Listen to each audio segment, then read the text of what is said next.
आज मैं इतिहास की एक ऐसी कहानी लेकर आया हूँ जिसे सुनकर आप वाकई में एकदम नम हो जाएंगे। तो हमारे साथ वीडियो के अंत तक बने रहिए और इसे गौर से सुनिए और समझिए। आज हम इस कहानी में इतिहास की हरम के बारे में बात करेंगे, जो कि मुगल राजाओं में एक बहुत ही प्रचलित शब्द था, हरम। तो ये हरम क्या है उसके बारे में हम जानते हैं। तो बने रहिए हमारे साथ वीडियो के अंत तक और इसे गौर से सुनिए और समझिए। चलिए शुरुआत करते हैं। मैं हूं आपके साथ शिवम और आप देख रहे हैं धर्मा न्यूज। आज हम बात करने वाले हैं कि मुगल बादशाहों की रंगीन रात करने के लिए आखिर कितनी हजार महिलाएं रहती थीं और अंदर कैसा जनाजा निकलता था, उसके बारे में बात करेंगे।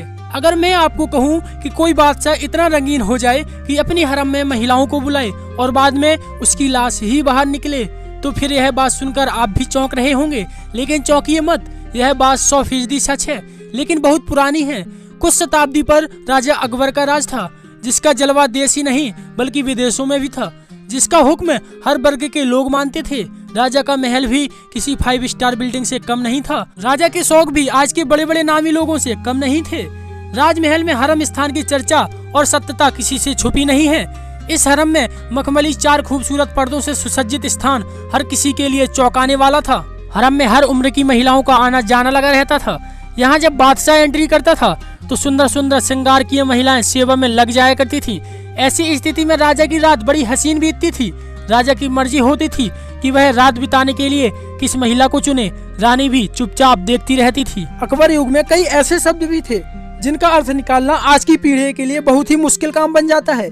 अब चर्चा हरम की चल रही है, जिसका मतलब आप भी जानना चाहते होंगे। अब मैं आपको बता दूं कि हरम एक अरबी भाषा का शब्द है, जिसका मतलब होता है एक ऐसा स्थान जिसका किसी को कोई पता न हो, यानी एकदम छिपा हुआ स्थान।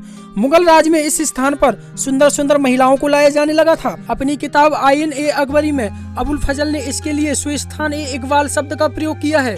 इस किताब में ही मुगलों के हरम के बारे में काफी कुछ खुलासा किया गया है। और मैं आपको बता दूं कि हरम राजा का वह स्थान था जहां उसके राज्य की सबसे सुंदर सुंदर स्त्रियों को उसकी बिना इच्छा के अनुसार लाया जाता था और फिर बादशाह उनके जिस्म के साथ खेलकर उन्हें छोड़ देता था।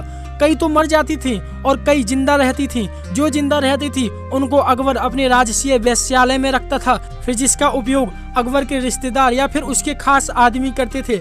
ऐसा महिलाओं का शोषण होता था अकबर के राज में। किताब के अनुसार हरम की पहली महिला मुगल काल के दौरान सामान्यतः बादशाह की माँ ही होती थी। बाबर नामा और हुमायूं नामा में इसके कई उदाहरण पेश किए गए हैं, जिन्हें जानना भी उसके लिए बहुत ही जरूरी है। कई मौके ऐसे आते थे कि बादशाह की माँ कई अवसरों पर उपस्थित रहती थी। माँ के अलावा सौतेली माँ और दाई यानी उपमाता या फिर दाई माँ भी रहती थी। इतना ही नहीं, माँ के बाद रानी और फिर दासियों का जमावड़ा रहता था। मुगलों के समय में आगरा, फतेहपुर सीकरी, दिल्ली और लाहौर में हरम होते थे, जहाँ बादशाह का सबसे ज्यादा समय बीतता था। इसमें कोई भी बाहरी व्यक्ति प्रवेश नहीं कर सकता था। इसके लिए वहाँ खूब पहरेदार भी तैनात किए जाते थे। गलत व्यवहार करने वाले को फांसी पर लटकाया जाता था। जो महिला एक बार यहाँ आ जाती थी उसके बाद यहाँ से उसका शव ही बाहर निकलता था। किताब के दावे के मुताबिक 5000 से भी ज्यादा महिलाएं अकबर के हरम में थी। इसमें सैकड़ों के साथ बादशाह के शारीरिक संबंध हुए थे। हालांकि इतनी कड़ी व्यवस्था होती थी कि कोई जानकारी बाहर नहीं आती थी। तो दोस्तों, इस वीडियो के माध्यम से आप मुगल काल की दरिंदगी के बारे में तो जान ही गए होंगे। अगर आपको यह वीडियो पसंद आई हो और इस सच्चाई को जो मैं लेकर आया हूं आपके सामने, अगर आपको यह सच्चाई अच्छी लगी हो तो जल्दी से जल्दी इस वीडियो को लाइक कर दीजिए और शेयर कर दीजिए, सभी जगह फैला दीजिए, जिससे कि हर एक मानव, हर एक इंसान इस दरिंदगी के बारे में जान सके और समझ सके। तो इस वीडियो को जल्दी से जल्दी सब जगह फैला दीजिए और कमेंट करके बताइए कि आपको अगली वीडियो किस टॉपिक पर चाहिए। अगर आपने हमारे इस चैनल को सब्सक्राइब नहीं किया है तो जल्दी से जल्दी सब्सक्राइब कर लीजिए और घंटी बजा दीजिए, जिससे कि हमारी वीडियो की हर नोटिफिकेशन आप तक सबसे पहले पहुंचे और आप सबसे पहले हमारी वीडियो को देख पाएं। धन्यवाद। जय हिंद, जय भारत, जय हिंद की सेना, जय सनातन धर्म।